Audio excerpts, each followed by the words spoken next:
વંદે ગુજરાત.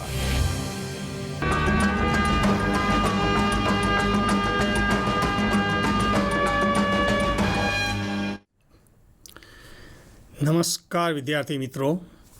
ગુજરાત માધ્યમિક અને ઉચ્ચતર માધ્યમિક શિક્ષણ બોર્ડ દ્વારા આયોજિત આ કાર્યક્રમમાં JEEની તૈયારી થાય તે માટે આજે આયોજન કરવામાં આવ્યું છે. તેમાં હું ભરતભાઈ આર પટેલ, રસાયણ વિજ્ઞાન, હું એક રિટાયર્ડ શિક્ષક છું. JEE રસાયણ વિજ્ઞાનમાં પ્રકરણ 17 એટલે કે એકમ 17 સવર્ગ સંયોજનો એનું આ ત્રીજું લેક્ચર રજૂ કરવામાં આવે છે, એટલે કે ભાગ 3. ગયા બીજા લેક્ચરમાં આપણે છેલ્લે સમઘટકતાના ઘણા અગત્યના MCQની સમજૂતી જોઈ હતી. હવે આજે આપણે ખાસ સ્ફટિક ક્ષેત્ર વિપાટન એટલે કે સ્ફટિક ક્ષેત્ર વિભાજન, ક્રિસ્ટલ ફિલ્ડ થિયરી ઉપર આધારિત અગત્યની સમજૂતી અને કેટલાક MCQની ચર્ચા કરીશું. તો ચાલો વિદ્યાર્થી મિત્રો આપણે શરૂ કરીએ.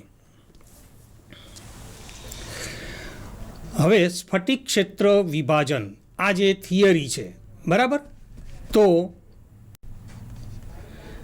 સંકીર્ણ સંયોજનો અથવા સવર્ગ સંયોજનોને સમજાવવા માટેના જે 5 સિદ્ધાંતો છે એમાંનો એક આ સિદ્ધાંત છે સ્ફટિક ક્ષેત્ર વિપાટન, જેને આપણે મોટાભાગે કહીએ છીએ સ્ફટિક ક્ષેત્ર વિભાજન, એટલે કે ક્રિસ્ટલ ફિલ્ડ થિયરી, CFT જેને આપણે ટૂંકમાં કહીએ છીએ.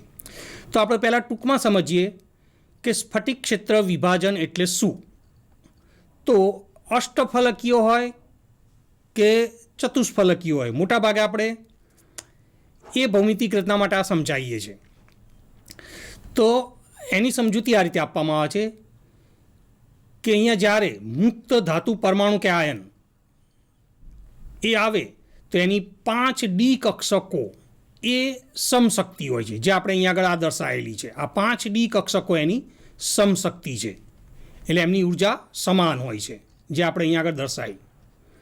હવે એની આજુબાજુ જ્યારે ઋણ વીજભાર ધરાવતું સમમિતીય ગોલીય સ્ફટિક ક્ષેત્ર રચાય તો ડી કક્ષકોની ઉર્જા થોડીક વધે, પણ 5D કક્ષકો રહેશે અહીંયા આગળ સમશક્તિ. એ આપણે અહીંયા જોઈ શકીએ છીએ કે ડી કક્ષકોની ઉર્જામાં થોડોક વધારો થયો, પણ એ 5D કક્ષકો એ સમશક્તિ છે, ડીજનરેટ છે આ ઋણ વીજભાર ધરાવતા ગોલીય સ્ફટિક ક્ષેત્રની હાજરીમાં. પણ હવે જ્યારે આ ધાતુ આયન સાથે અહીંયા આગળ લિગેન્ડ જોડાઈ જાય, જેમ કે અહીંયા આગળ આપણે આ દર્શાવ્યું છે કે એની સાથે આ લિગેન્ડ જોડાઈ ગયા, તો એ વખતે આ 5D કક્ષકો સમશક્તિ રહેતી નથી, પણ એમની શક્તિમાં વિભાજન થાય છે. આ વિભાજનને જ કહેવાય છે સ્ફટિક ક્ષેત્ર વિપાટન અથવા તો સ્ફટિક ક્ષેત્ર વિભાજન. જેમ કે આપણે આ અષ્ટફલકીય ભૌમિતિક રચના ધરાવતા, એટલે કે અષ્ટફલકીય અહીંયા આગળ આપણે આ દર્શાવીએ તો અષ્ટફલકીય સવર્ગ સ્પીસીઝમાં, એટલે કે અષ્ટફલકીય ભૌમિતિક રચના ધરાવતા સંકીર્ણમાં સ્ફટિક ક્ષેત્ર વિપાટનની આપણે એક આકૃતિ રજૂ કરેલી છે. જ્યારે અષ્ટફલકીય ભૌમિતિક રચના હોય તો જે ડી કક્ષકોની શક્તિમાં વિભાજન થાય છે, એ વિભાજન ખાસ આ સમજીએ તો 5D કક્ષકો 2 જુદા જુદા શક્તિ સ્તરમાં વહેંચાઈ જાય છે, જેમાં 2 સમાન ઉર્જાવાળી કે જેને EG કક્ષકો તરીકે ઓળખવામાં આવે છે, અને એ કક્ષકો જે dx² - y² અને dj², એની ઉર્જામાં 3/5 ડેલ્ટા O જેટલો વધારો થાય છે. ડેલ્ટા O એકચ્યુઅલી એ ડેલ્ટા ઓક્ટાહેડ્રલ માટે લખેલું છે. સ્ફટિક ક્ષેત્ર વિભાજનની આ ઉર્જા બતાવે છે કે ડી કક્ષકોની ઉર્જામાં જે વિભાજન થાય છે તો એ વિભાજન ડેલ્ટા સંજ્ઞાથી દર્શાવાય, અને નીચે O એ ઓક્ટાહેડ્રલ માટે મૂકેલો છે. તો અહીંયા આગળ જે 2 સમાન ઉર્જાવાળી અને ઊંચી ઉર્જાવાળી EG કક્ષકો નીપજે છે એની ઉર્જા 3/5 ડેલ્ટા O જેટલી વધે છે. એટલે કે 3/5 ડેલ્ટા એટલે કે આપણે કહી શકીએ કે અહીંયા આગળ આ પોઈન્ટ 0.6 ડેલ્ટાઓ થયા. એટલે આમ આ બે સમાન ઉર્જાવાળી ઇજી કક્ષકો નીપજે, જ્યારે બાકીની ત્રણ જે કક્ષકો છે DXY, DYZ અને DXZ એની ઉર્જા સરેરાશ ઉર્જા કરતાં ઘટે છે. અને એ ઘટાડો કેટલો છે? 2/5 ડેલ્ટાઓ. 2/5 ડેલ્ટાઓ એટલે કે 0.4 ડેલ્ટાઓ. આ 0.4 ડેલ્ટાઓ જેટલો એ સરેરાશ ઉર્જા કરતાં ઘટે છે. એટલે અહીંયા આગળ બે કક્ષકોની ઉર્જામાં કેટલો વધારો થયો? 3/5 ડેલ્ટાઓ. એટલે બંનેમાં 3/5 ડેલ્ટાઓ, એટલે બંને થઈને 6/5 ડેલ્ટાઓ વધારો છે. યાદ રાખો, બે કક્ષકો થઈ ટોટલ ઉર્જાનો વધારો કેટલો? 6/5 ડેલ્ટાઓ. અહીંયા ત્રણ કક્ષકોની ઉર્જામાં 2/5 ડેલ્ટાઓ ઘટાડો, એટલે ત્રણેય કક્ષકોની ઉર્જામાં આટલો ઘટાડો છે. એટલે ટોટલ ઘટાડો કેટલો થશે? તો 3 ગુણ્યા 2/5 એટલે કે 6/5 ડેલ્ટાઓ. મતલબ ઉર્જામાં જેટલો વધારો થાય છે એટલો જ ઘટાડો થાય છે. એટલે અહીંયા ઉષ્મા ગતિશાસ્ત્રના નિયમનું પાલન થયું કહેવાય આપણે. એટલે બે કક્ષકોની ઉર્જામાં 3/5 ડેલ્ટાઓ વધારો, ત્રણ કક્ષકોની ઉર્જામાં 2/5 ડેલ્ટાઓ ઘટાડો છે. એટલે આમ ઉર્જા જેટલી વધી છે એટલી જ ઘટેલી છે. તો આ અષ્ટફલકીય ભૌમિતિક રચનામાં ડી કક્ષકોની ઉર્જામાં જે વિભાજન થાય છે એની આપણે આ ટૂંકમાં સમજૂતી આપી. એટલે યાદ રાખો અહીંયા આગળ અષ્ટફલકીય સ્ફટિક ક્ષેત્રમાં કે બે ઊંચી ઉર્જા ધરાવતી ઇજી કક્ષકો એટલે DX² - Y² અને DZ², અને નીચી ઉર્જા ધરાવતી 3D કક્ષકો T2G કક્ષકો એટલે DXY, DXZ અને DYZ છે. હવે જો સંકીર્ણની ભૌમિતિક રચના ચતુષ્ફલકીય હોય તો ચતુષ્ફલકીય સવર્ગ સ્પીસીસમાં સ્ફટિક ક્ષેત્ર વિપાટન એ અષ્ટફલકીય કરતાં વિરુદ્ધ છે.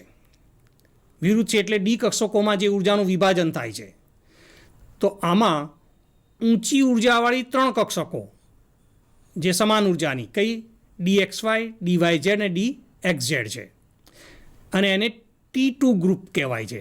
એને T2G નહીં, T2 કક્ષકો કહેવાય છે. અને નીચી ઉર્જાવાળી બે કક્ષકો ઈ કક્ષકો, એને પણ EG નહીં પણ ઈ કહેવાય છે.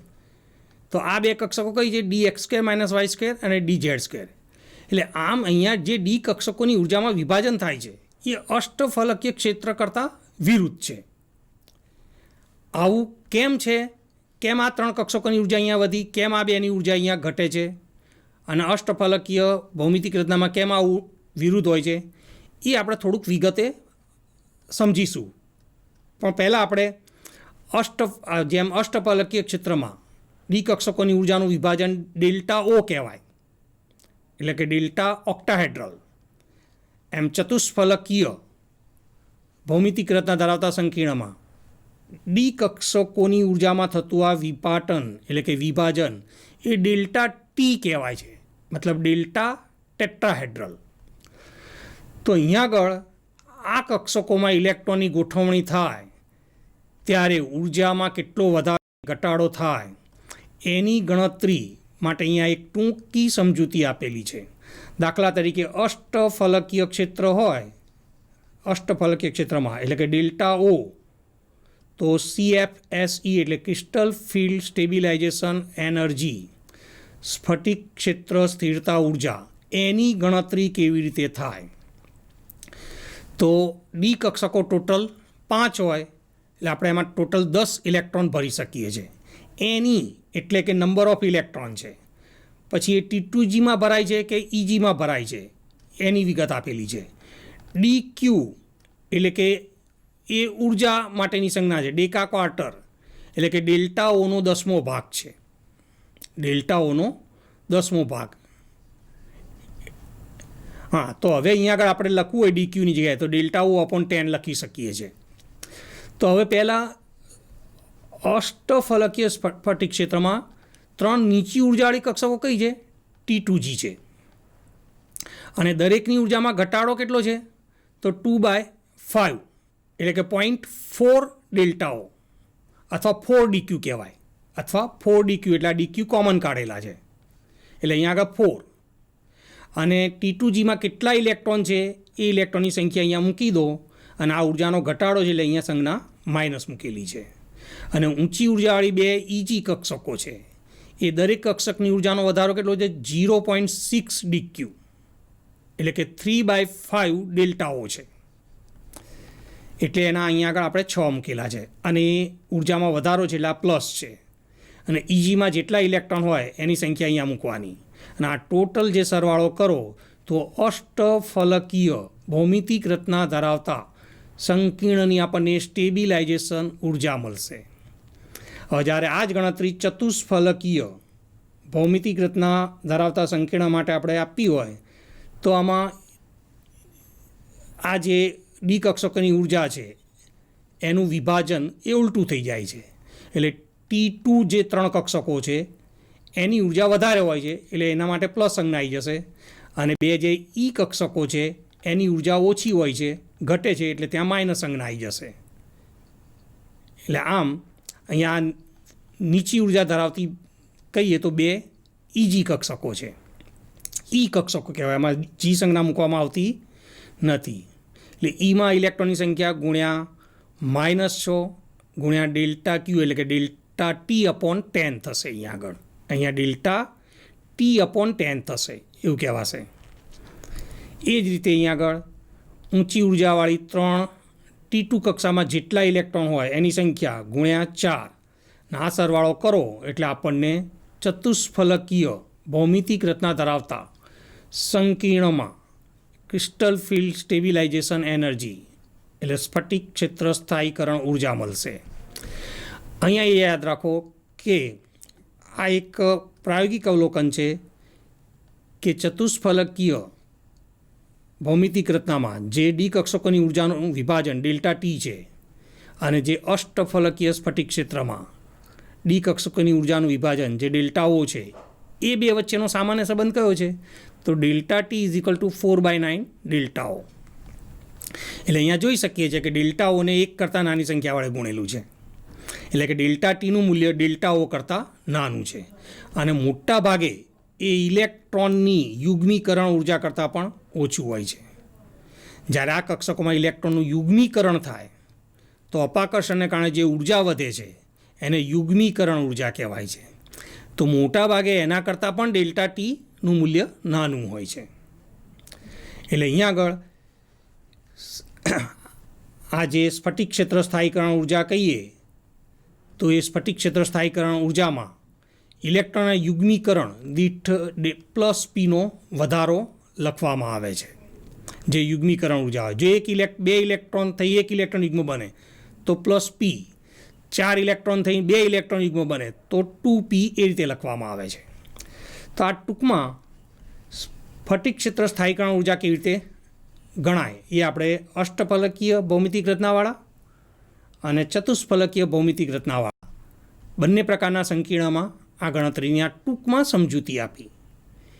એના વિશેના પણ પ્રશ્નો પૂછાય છે જે આપણે MCQમાં જોઈશું.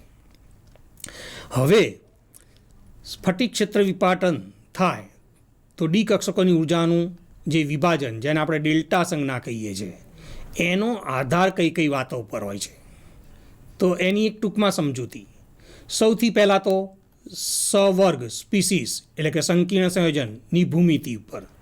તો એમાં ખાસ કરીને આપણે 2 પ્રકારના સંકીર્ણ અષ્ટફલકીય અને ચતુષ્ફલકીય વાત કરીએ તો હંમેશા અષ્ટફલકીય જે ભૌમિતિક રચનાવાળું સંકીર્ણ હોય એમાં ઉર્જાનું વિભાજન ચતુષ્ફલકીય કરતાં વધારે હોય છે.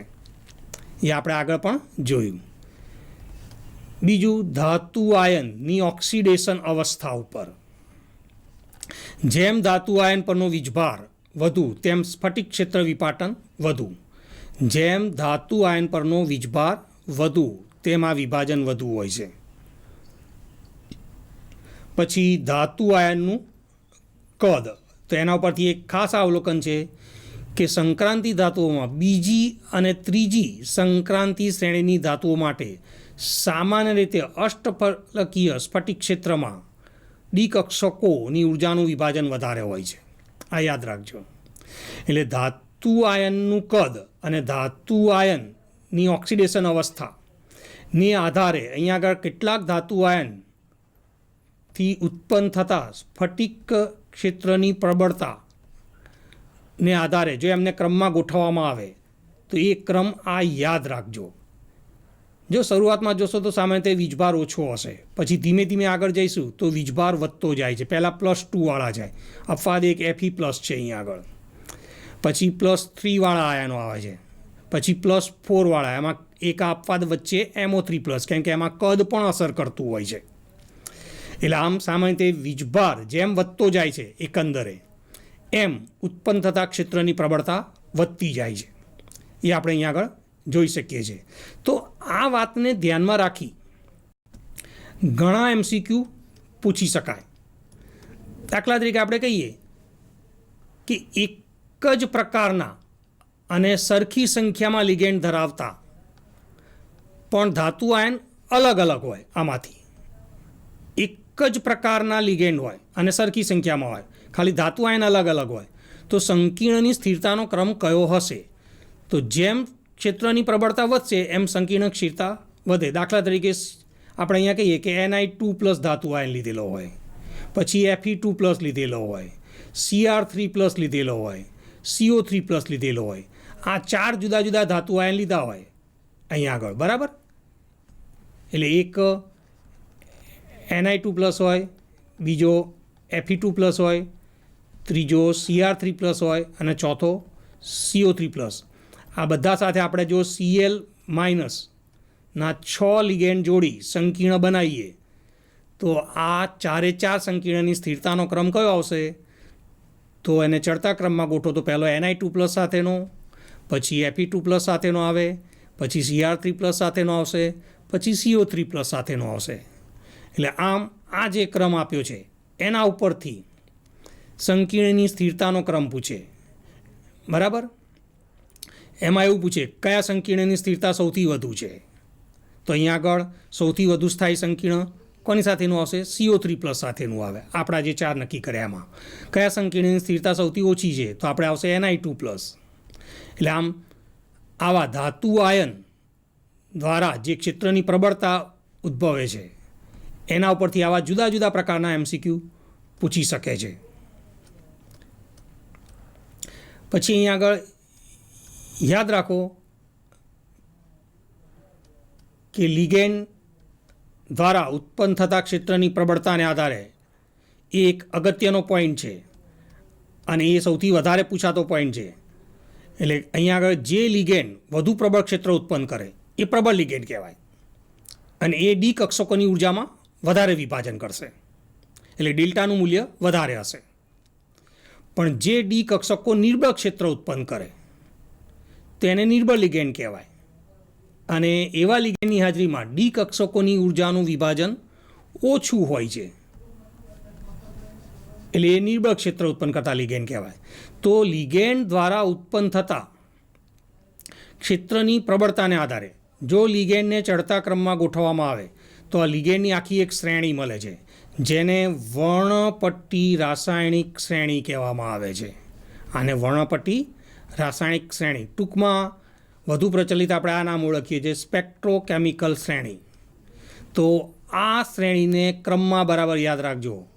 આમાં સૌથી આગળ બધા હેલોજનવાળા લિગેન્ડ છે મોટા ભાગે જોઈશું તો, બરાબર? વચ્ચે અમુક જેમ કે આ થાયોસાયનેટો S છે તો I- એના કરતાં પ્રબળ, Br-, SCN-, પછી Cl-, S2-, F-, OH-, C2O42- એટલે કે ઓક્ઝેલેટો, H2O, NCS- એટલે કે થાયોસાયનેટો N, આ N વડે સંવર્ગ પામે છે. પછી EDTA4-, NH3, પછી EN, ઇથેન 1,2 ડાયમાઇન, પછી CN-, CO. તો આ બધા પ્રબળ લિગેન્ડ કહેવાય. શ્રેણીમાં છેડે આવતા લિગેન્ડ પ્રબળ કહેવાય. એ ડી કક્ષકોની ઉર્જામાં વધુ વિભાજન કરે છે, એટલે આમાં ડેલ્ટાનું મૂલ્ય વધારે હોય છે.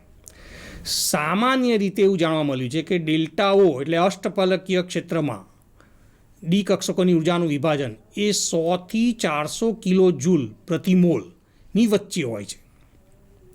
અને જો એમાં ઇલેક્ટ્રોનની ગોઠવણીમાં ઇલેક્ટ્રોનનું યુગ્મન થાય તો ઇલેક્ટ્રોન યુગ્મન ઉર્જા P એ કેન્દ્રીય ધાતુ આયનના આધારે, યાદ રાખો, કેન્દ્રીય ધાતુ આયનના આધારે એક યુગ્મન દીઠ જે ઉર્જાનો ફેરફાર છે એ 200થી 400 કિલો જૂલ પ્રતિ મોલ વચ્ચે હોય છે. આ મૂલ્ય 200થી 400 વચ્ચે કયું હશે એનો આધાર, એટલે કે ઇલેક્ટ્રોન યુગ્મ ઉર્જાનો આધાર એ લિગેન્ડ પર નથી. યાદ રાખો, લિગેન્ડ પર આધારિત નથી, પણ એ કેન્દ્રીય ધાતુ આયનના વીજભાર ઉપર આધારિત હોય છે. અને આપણે આગળ કહ્યું જેમ વીજભાર વધુ એમ આ વિભાજન વધુ થાય.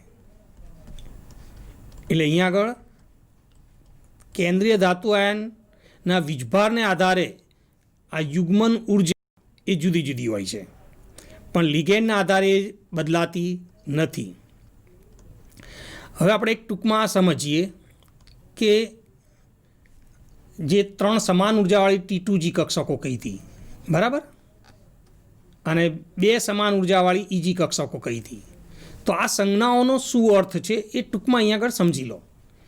T2Gમાં T2 જે સંજ્ઞા છે એ 3 સમાન ઉર્જાવાળી ડી કક્ષકો દર્શાવે છે, જે કઈ છે DXY, DYZ અને DXZ છે.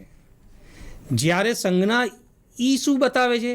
2 સમાન ઉર્જાવાળી ડી કક્ષકો, જેમાં આવે છે DZ² અને DX² - Y².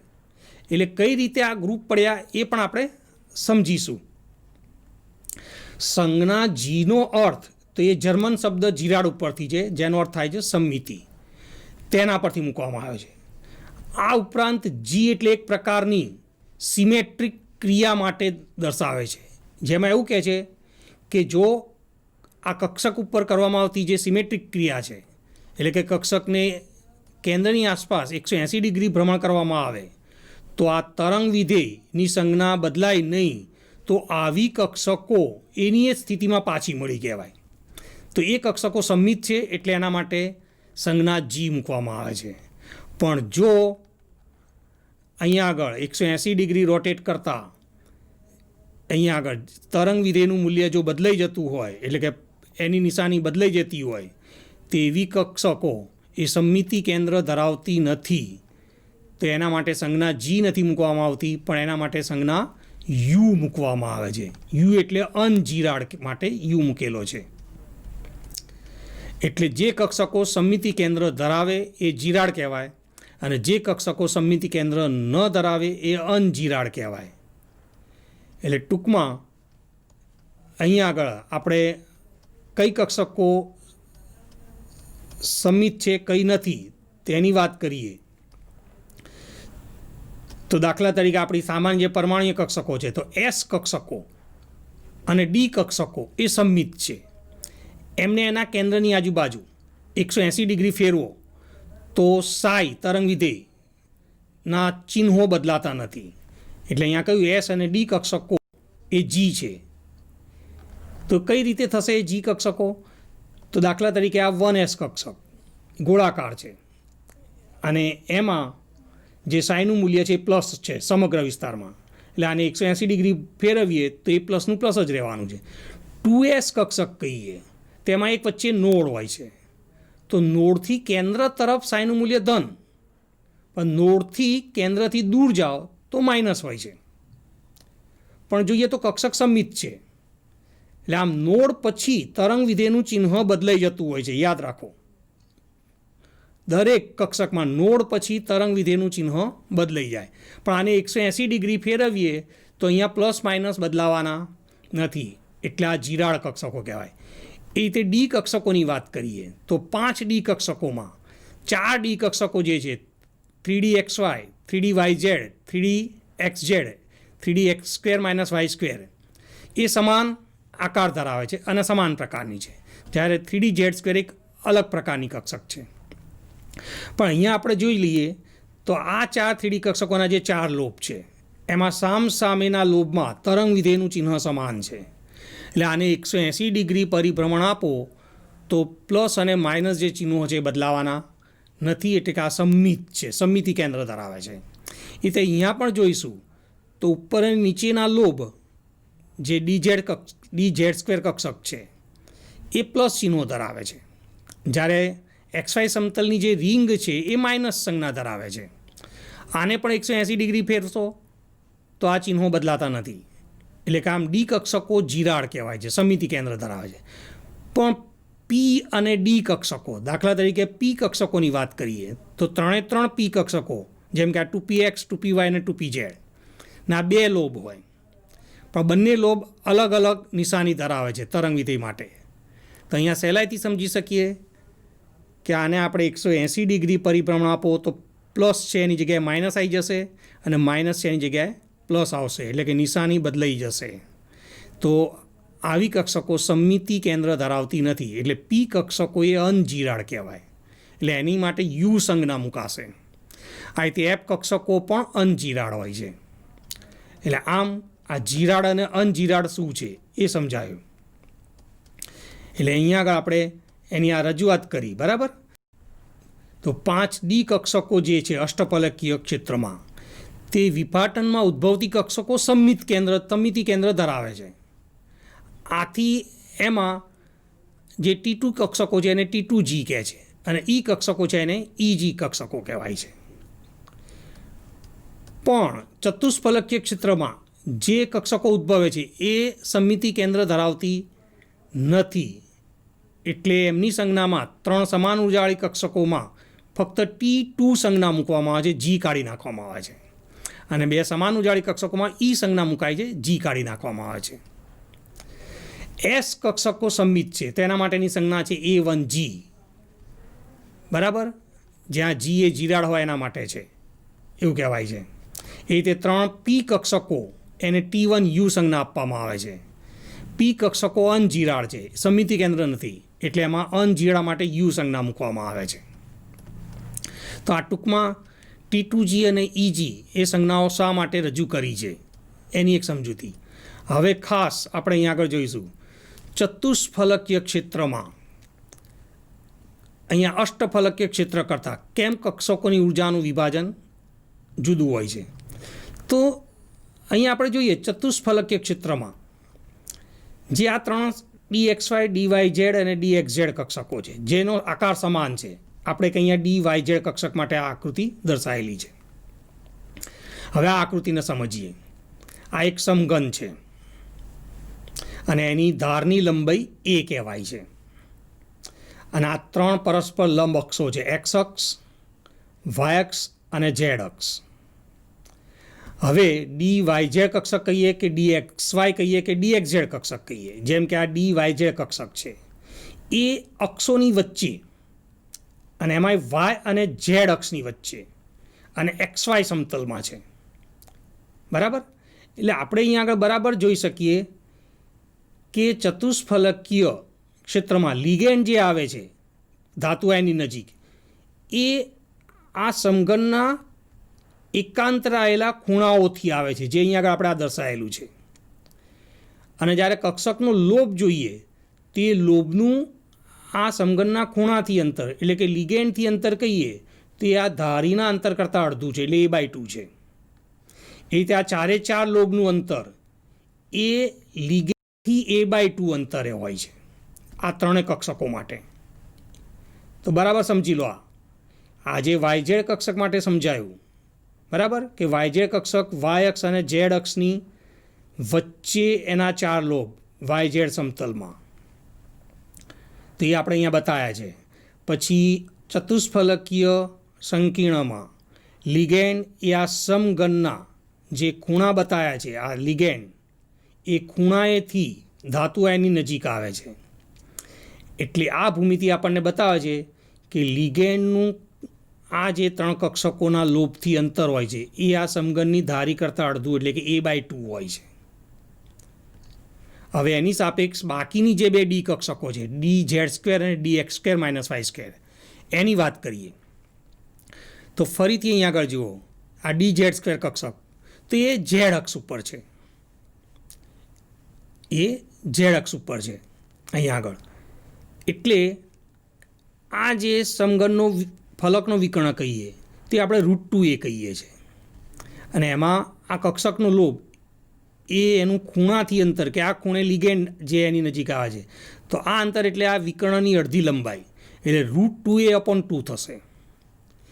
એટલે કે dz² આ લોબનું લિગેન્ડથી અંતર અને આ dyzમાં લોબનું લિગેન્ડથી અંતર સરખાઈએ તો dyzમાં આ અંતર ઓછું છે અને dz² વધારે છે. એ √2 ગણું છે.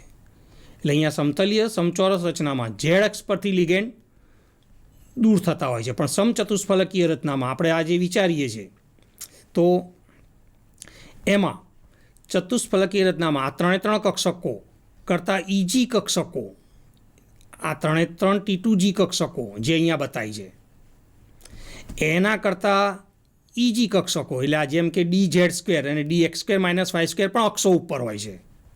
તો અક્ષો ઉપર આવેલી જે કક્ષકો છે એનું લિગેન્ડથી અંતર √2a/2 છે અને અક્ષોની વચ્ચે જે 3 કક્ષકો હોય છે એનું લિગેન્ડથી અંતર a/2 છે. એટલે કે સમચતુષ્ફલકીય રચનામાં T2G કક્ષકો કરતાં ઇજી કક્ષકો એ લિગેન્ડથી √2 એટલે કે 1.414 ગણા વધારે અંતરે હોય છે.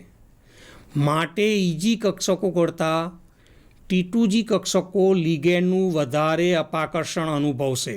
આ 3 કક્ષકો વધારે આકર્ષણ અનુભવે છે, જ્યારે ઇજી કક્ષકો ઓછું અપાકર્ષણ અનુભવે છે.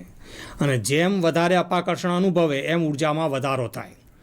માટે આ 3 T2G કક્ષકોની ઉર્જા ચતુષ્ફલકીય સ્ફટિક ક્ષેત્રમાં વધારે હોય છે, જ્યારે 2 ઇજી કક્ષકોની ઉર્જા એના કરતાં ઓછી હોય છે. અષ્ટફલકીય સ્ફટિક ક્ષેત્રમાં શું થાય? લિગેન્ડ અક્ષો ઉપરથી આવતા હોય છે અને અક્ષો ઉપર કઈ કક્ષકો છે? ઇજી કક્ષકો dz² અને dx² - y². એટલે એમાં અપાકર્ષણ વધુ છે એટલે એની ઉર્જા વધારે હોય છે. અને 3 T2G કક્ષકો અક્ષોની વચ્ચે હોય છે એટલે એમાં અપાકર્ષણ ઓછું થાય છે એટલે એની ઉર્જા ઓછી હોય છે.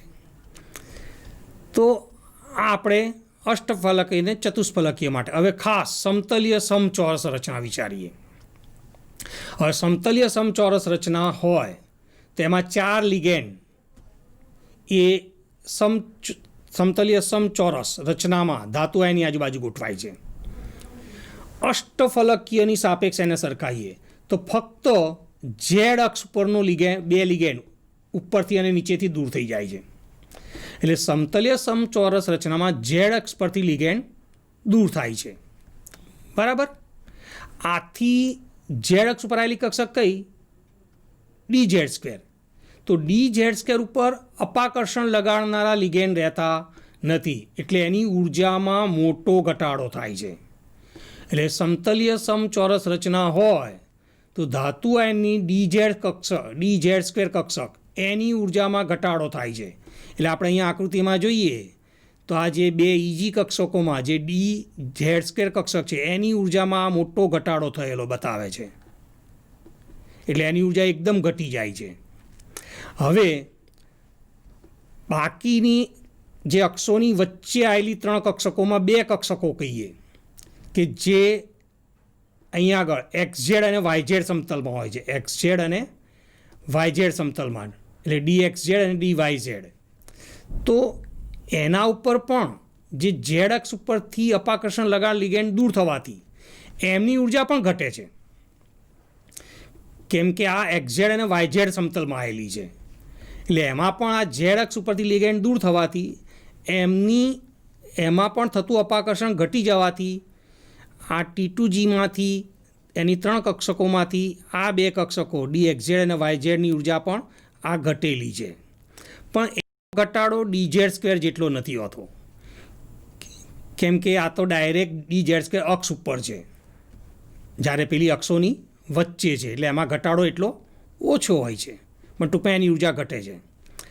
જ્યારે xy સમતલમાં આવેલી કક્ષકો કહીએ તો એ dxy અને dx² - y².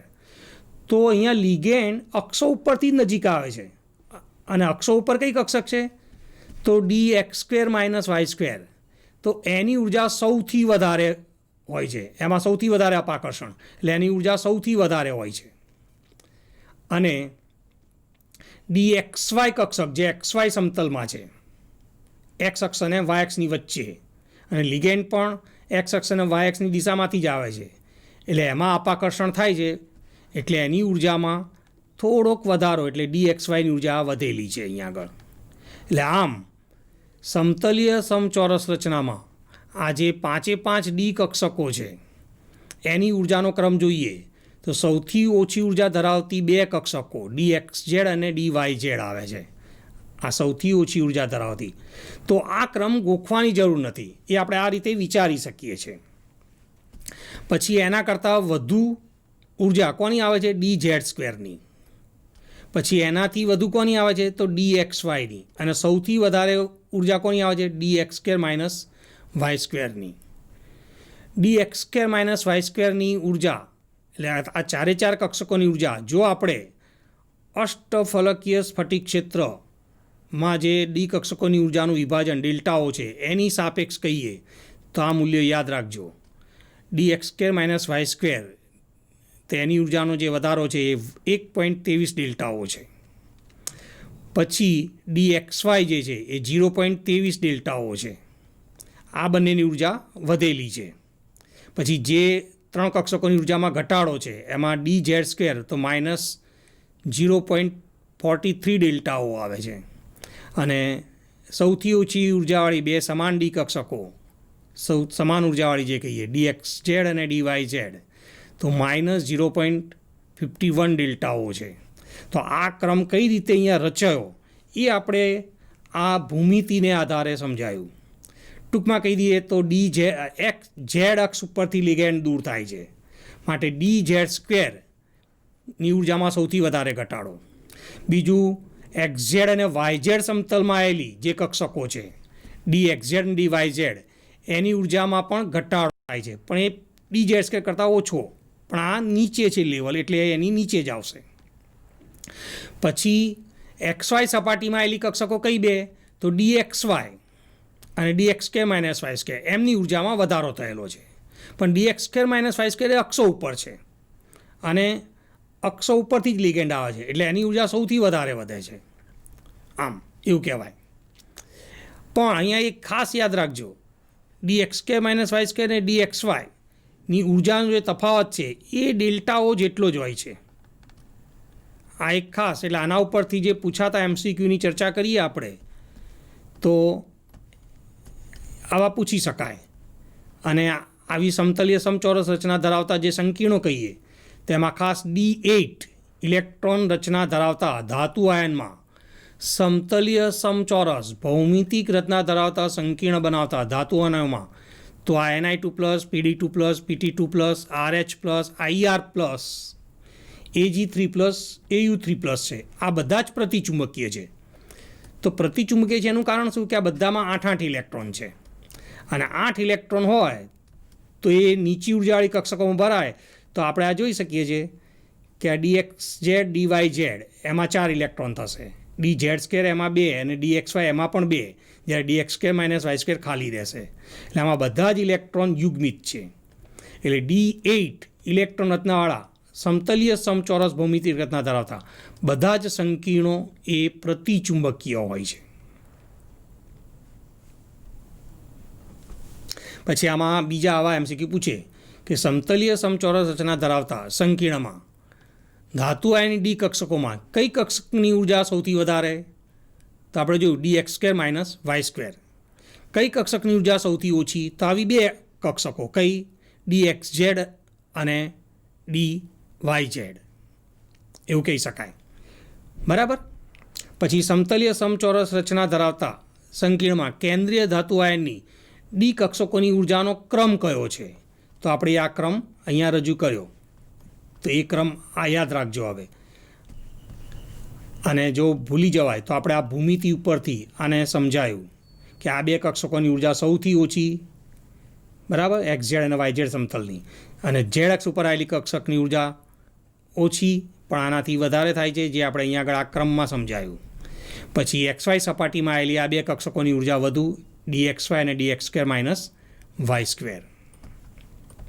તો આપણા ડેલ્ટાઓની સાપેક્ષ સમજાયું છે અને એમાં પૂછાતા વિવિધ MCQ. પછી એની સ્ટેબિલાઇઝેશન એનર્જી ગણવી હોય. D8 ઇલેક્ટ્રોન રચના ધરાવતા આ સમતલીય સમચોરસ ભૌમિતિક રચનાવાળા સંકીર્ણની સ્ફટિક સ્થિરતા ઉર્જા ગણવી હોય તો આપણે જાણીએ કે 4 ઇલેક્ટ્રોન એ ક્યાં છે DXZ અને YZમાં, તો એની ઉર્જા કેટલી છે -0.51 ડેલ્ટાઓ, તો ગુણ્યા 4. પછી 2 ઇલેક્ટ્રોન ક્યાં છે DZ સ્ક્વેરમાં, પણ એની ઉર્જા કેટલી છે -0.43 ડેલ્ટાઓ અહીંયા આગળ. પછી 2 ઇલેક્ટ્રોન ક્યાં છે DXY કક્ષકમાં, એની ઉર્જા કેટલી છે +0.23 ડેલ્ટાઓ, એટલે એમાં 2 ઇલેક્ટ્રોન. જ્યારે DX² - Y² એક પણ ઇલેક્ટ્રોન નથી, એટલે અહીંયા આગળ 0 આવશે. તો આ 4 ગુણ્યા -0.51 + 2 ગુણ્યા -0.43 + 2 ગુણ્યા 0.23 અને આ 0 છે, તો આ જે ગુણાકાર કરી સરવાળો કરો તો આ જવાબ કેટલો આવશે -2.44 ડેલ્ટાઓ. તો આ ડી કક્ષકોની ઉર્જાને કારણે જે સ્ટેબિલાઇઝેશન ઉર્જા આવે છે એ બતાવી. પછી +P એ ઇલેક્ટ્રોન યુગ્મીકરણ ઉર્જા આટલી વધશે. આપણે D8 ઇલેક્ટ્રોનતા જોઈએ તો D8 ઇલેક્ટ્રોનતામાં આપણને શું જોવા મળે છે મુક્ત ધાતુ આયનમાં, તો એમાં જોઈએ તો 3 ઇલેક્ટ્રોન યુગ્મો હોય છે અને 2 અયુગ્મિત ઇલેક્ટ્રોન હોય છે. જ્યારે અહીંયા આગળ 4 ઇલેક્ટ્રોન યુગ્મ થઈ ગયા, એટલે 1 ઇલેક્ટ્રોન યુગ્મ વધી ગયું, એટલે 1 P જેટલી પેરિંગ એનર્જી અહીંયા વધી જાય છે. એટલે જો 1 ઇલેક્ટ્રોન યુગ્મનું પેરિંગ થતું હોય તો +1 P અહીંયા આગળ મૂકવામાં આવે છે. તો આ સમતલીય સમચોરસ રચનામાં D8 ઇલેક્ટ્રોન રચના માટે આ સ્ટેબિલાઇઝેશન એનર્જી છે. તો MCQમાં પણ આ વાત પૂછી શકે, તો એ ધ્યાન રાખજો બરાબર. હવે આવી જ રીતે ત્રિકોણીય દ્વિપિરામિડ ભૌમિતિક રચના ધરાવતા સંકીર્ણમાં ડી કક્ષકોની ઉર્જાનો ક્રમ કયો આવશે, તો એ બરાબર હવે આપણે અહીંયા આગળ સમજાવીએ. તો દાખલા તરીકે આ સૌથી પહેલાં DZ² કક્ષક માટે સમજાવ્યું આપણે. ત્રિકોણીય દ્વિપિરામિડમાં અહીંયા આગળ જોઈએ તો લિગેન્ડ ધાતુ આયનની નજીક ક્યાંથી આવે છે, તો આપણે અહીંયા દર્શાવ્યું તો એક તો Z અક્ષની ધન દિશામાંથી અને ઋણ દિશામાંથી, એટલે Z અક્ષની બંને બાજુ લિગેન્ડ ધાતુ આયનની નજીક આવે છે. બાકીના જે 3 લિગેન્ડ સમતલીય ત્રિકોણ રચનામાં છે એમાં એક X અક્ષથી નજીક આવે છે, અને બાકીના 2 લિગેન્ડ કહીએ તો એ X અક્ષ અને Y અક્ષની વચ્ચેથી ધાતુ આયનની નજીક આવે છે. એટલે આ સમતલીય ત્રિકોણ રચના છે, અને આ Z અક્ષની ઉપર અને નીચે આવેલા 2 લિગેન્ડ, એટલે આ ત્રિકોણીય દ્વિપિરામિડ રચના બનશે. તો યાદ રાખો કે એમાં લિગેન્ડ ક્યાંથી નજીક આવે છે, તો Z અક્ષની ધન દિશાએથી અને Z અક્ષની ઋણ દિશાએથી, એમ થઈને 2 લિગેન્ડ. પછી એક X અક્ષની દિશાએથી નજીક આવે છે, અને 2 લિગેન્ડ એ અક્ષોની વચ્ચે X અક્ષ અને Y અક્ષની વચ્ચેથી આવે છે. તો એની ભૂમિતિ હવે આના ઉપરથી આપણે આ સમજાવીએ. તો ત્રિકોણીય દ્વિપિરામિડ ભૌમિતિક રચનામાં તો ડી કક્ષકોમાં DZ² જે કક્ષક છે આના બંને લોબ લિગેન્ડની દિશામાં હોવાથી આપણે જોઈ શકીએ છીએ કે DZ² બંને લોબ લિગેન્ડની દિશામાં હોવાથી સૌથી વધારે અપાકર્ષણ અનુભવે છે. માટે DZ² કક્ષકની ઉર્જા સૌથી વધારે હોય છે. એટલે ત્રિકોણીય દ્વિપિરામિડ રચનામાં કઈ ડી કક્ષકની ઉર્જા સૌથી વધારે, તો DZ² કક્ષકની, કેમ કે એના બંને લોબ લિગેન્ડની દિશામાં જ છે, જે દિશાએથી લિગેન્ડ નજીક આવે છે એ જ દિશામાં હોય છે. એટલે DZ² ઉર્જા સૌથી વધારે. હવે DXY કક્ષક અને DX² - Y² કક્ષકની વાત કરીએ. તો ફરીથી આ જે 2 આકૃતિઓ બતાવેલી છે, તો આપણે કહીએ કે લિગેન્ડ અહીંયા Z અક્ષની ઉપરથી એટલે કે ધન દિશાએથી અને નીચેથી એટલે કે ઋણ દિશાએથી નજીક આવે છે. પછી એક લિગેન્ડ X અક્ષની દિશાએથી નજીક આવે, અને બાકીના 2 લિગેન્ડ X અક્ષ અને Y અક્ષની વચ્ચેથી ધાતુ આયનની નજીક આવે છે. એટલે આમાં સમતલીય ત્રિકોણ રચનામાં લિગેન્ડ કઈ દિશાએથી કેન્દ્રીય ધાતુ આયનની નજીક આવે છે એ આપણે આ આકૃતિમાં બતાવ્યું છે.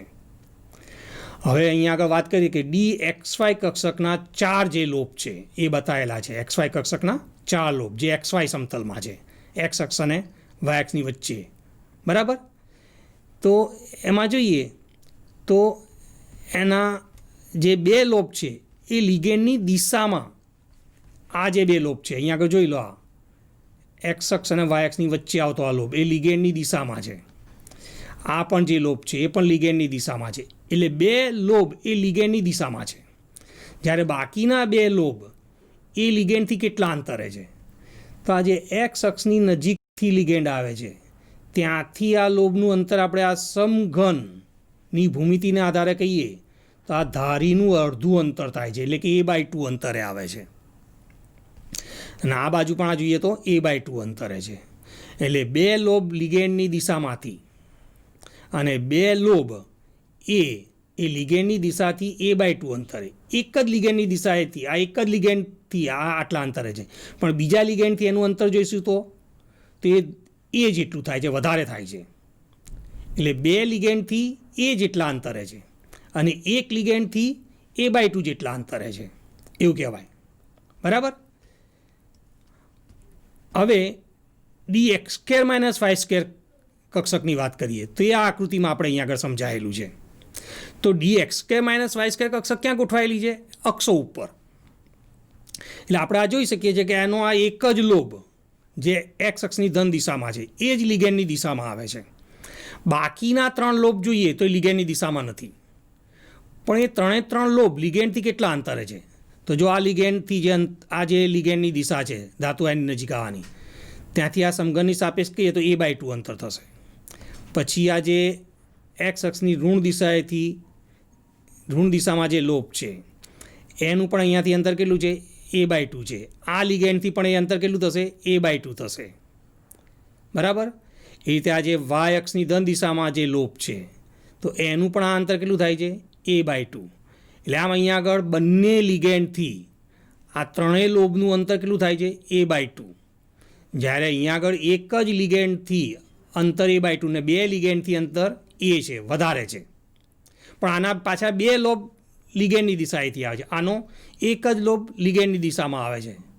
એટલે ટૂંકમાં આ જે સામેના પરિબળ અસર કરે છે અંતર અને લોબ અને લિગેન્ડની દિશા, તો એના આધારે અહીંયા એવું કહી શકાય છે કે dxy અને dx² - y² જે xy સમતલમાં આવેલી કક્ષકો છે એમની ઉર્જા સમાન હોય છે. આમની ઉર્જા સમાન હોય છે, પણ એમની ઉર્જા dz² કક્ષક કરતાં ઓછી છે. કેમ કે dz² કક્ષકના તો બંને લોબ લિગેન્ડની દિશામાં હતા, એટલે સૌથી વધારે અપાકર્ષણ છે. એટલે ત્રિકોણીય દ્વિપિરામિડ રચનામાં સૌથી વધારે ઉર્જા dz² કક્ષકની. એનથી ઓછી ઉર્જા કહીએ તો xy સપાટીમાં આવેલી કઈ કક્ષકો? dxy અને dx² - y²ની છે. પણ આ બંનેની ઉર્જા સમાન હોય છે, જે આપણે અહીંયા આગળ લિગેન્ડથી અંતર અને લિગેન્ડની દિશામાં ગોઠવાયેલા લોબથી સમજાયું. હવે બાકીની જે બે કક્ષકો વધી કે જે એક xz સમતલમાં છે અને બીજી yz સમતલમાં છે, તો દાખલા તરીકે આપણે એમાં dyz કક્ષક કહીએ, જે y અક્ષ અને z અક્ષની વચ્ચે. બરાબર જોઈ લો, આ લિગેન્ડની દિશા આપણે બતાવેલી છે. સમતલ ત્રિકોણમાં આવેલા ત્રણ લિગેન્ડ કયા અને z અક્ષ ઉપર આવેલા બે લિગેન્ડ કયા? તો અહીંયા આગળ લિગેન્ડના ચારે લોબ y અક્ષ અને z અક્ષની વચ્ચે છે. એટલે કોઈ પણ એક લોબ ચકાસો તેનું આ લિગેન્ડની દિશાથી અંતર કેટલું થાય છે? તો આ ધારીનું અડધું અંતર એટલે A/2. આ લોબનું પણ અંતર કેટલું? A/2. આ લોબ કહીએ તો પણ જો આ લિગેન્ડની દિશાથી અંતર કેટલું છે? તો A/2. આ તો એક્સ અક્ષની ધન દિશાએથી છે. બરાબર, 3 ડાયમેન્શનમાં જોવાનું છે. એટલે અહીંયાથી તો આ અંતર એ 90 ડિગ્રીના ખૂણે થઈ જાય છે, એટલે એ જોવાય નહીં. આ અંતર પણ જોઈએ તો A/2. એટલે અહીંયા આગળ આ જે xz અને yz સમતલમાં આવેલી dxz અને dyz કક્ષકોના બધા જ લોબ એટલે કે ચારે લોબ એ લિગેન્ડની દિશાથી A/2 અંતર હોય છે. માટે આ બે ડી કક્ષકોની ઉર્જા સમાન અને સૌથી ઓછી છે. એટલે આમ ત્રિકોણીય દ્વિપિરામિડ રચનામાં 5 ડી કક્ષકોની ઉર્જા કહીએ તો સૌથી વધારે ઉર્જા કોની છે? તો સૌથી વધારે ઉર્જા dz² કક્ષકની. એનથી ઓછી ઉર્જા તો xy સપાટીમાં આવેલી બે કક્ષકો dxy અને dx² - y², પણ બંનેની ઉર્જા સમાન. એનથી ઓછી ઉર્જા તો dxz અને dyz, પણ એ બેની ઉર્જા સમાન, કેમ કે એમાં લિગેન્ડથી અંતર સરખું જ થાય છે. એટલે આમ આ ત્રિકોણીય દ્વિપિરામિડ રચનામાં ડી કક્ષકોની ઉર્જાનો ક્રમ કયો, તો એના ઉપરથી MCQ પૂછી શકાય. તો એ આપણે આ સહેલાઈથી આ લખી શકીએ કે સૌથી ઓછી ઉર્જા કોની, તો DXZ અને DYZ. સૌથી વધારે ઉર્જા કોની, તો DZ² કક્ષકની. અને ઉર્જાનો ક્રમ કયો, તે આપણે આ રીતે સમજાવી શકીએ. પછી આ સ્થિરતા અચળાંક, તો સૌથી પહેલાં આપણે અહીંયા આગળ આ જોઈએ કે સંકીર્ણની સ્થિરતા એ આ 4 બાબતો ઉપર કઈ રીતે આધારિત. લિગેન્ડની બેઝિકતા તો એના સમપ્રમાણમાં, લિગેન્ડની પ્રબળતા તો એના સમપ્રમાણમાં, ધાતુ આયનનો વીજભાર તો એના સમપ્રમાણમાં, અને કિલેટિંગ ચક્રીય રચનાની સંખ્યા તો એના સમપ્રમાણમાં, પણ ધાતુ આયનના કદના વ્યસ્ત પ્રમાણમાં છે. બરાબર. હા, હવે અહીંયા આગળ એક આવો MCQ લઈએ કે FeF6 3- ની સ્ફટિક ક્ષેત્ર સ્થિરતા ઉર્જા કેટલી થાય. હવે FeF6 એમાં 6 લિગેન્ડ નિર્બળ છે, એટલે અહીંયા ડેલ્ટા ઓનું મૂલ્ય વધારે નથી.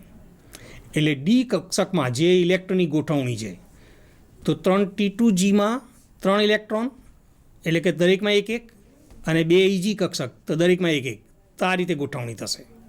તો આપણે જાણીએ છીએ કે આપણે આગળ સમજાવી આ ગણતરી કે 3 ઇલેક્ટ્રોન જે T2Gમાં છે દરેકની ઉર્જા કેટલી, તો -0.4 ડેલ્ટાઓ, અને 2 ઇલેક્ટ્રોન જે EG કક્ષકમાં છે તો બંને દરેકની ઉર્જા કેટલી, +0.6 ડેલ્ટાઓ. એટલે એ પ્રમાણે જોઈએ તો અહીંયા -1.2 ડેલ્ટાઓ થશે અને અહીંયા +1.2 ડેલ્ટાઓ થશે, એટલે આ 0 થઈ જશે. આ રીતે કોઈ પણ સંકીર્ણની ઇલેક્ટ્રોન રચના આપેલી હોય આપણને, તો એની આપણે સ્ટેબિલાઇઝેશન એનર્જી સહેલાઈથી ગણી શકીએ છીએ. હવે આ સ્થિરતા અચળાંકની વાત કરીએ તો સંકીર્ણ આયનનો સ્થિરતા અચળાંક 2 × 10⁻12 હોય, તેનો અસ્થિરતા અચળાંક કેટલો થાય, તો આનો વ્યસ્ત કરવાનો છે. તો 2 × 10⁻12 નો વ્યસ્ત કરો તો આપણને સહેલાઈથી જવાબ મળે 1/2 એટલે 0.5 થાય, અને 10⁻12 એટલે પોઈન્ટ ખસેડીએ તો આ 5 × 10⁻13 આવશે. એટલે અહીંયા આગળ આ MCQનો આપણે જવાબ મળશે 5 × 10⁻3.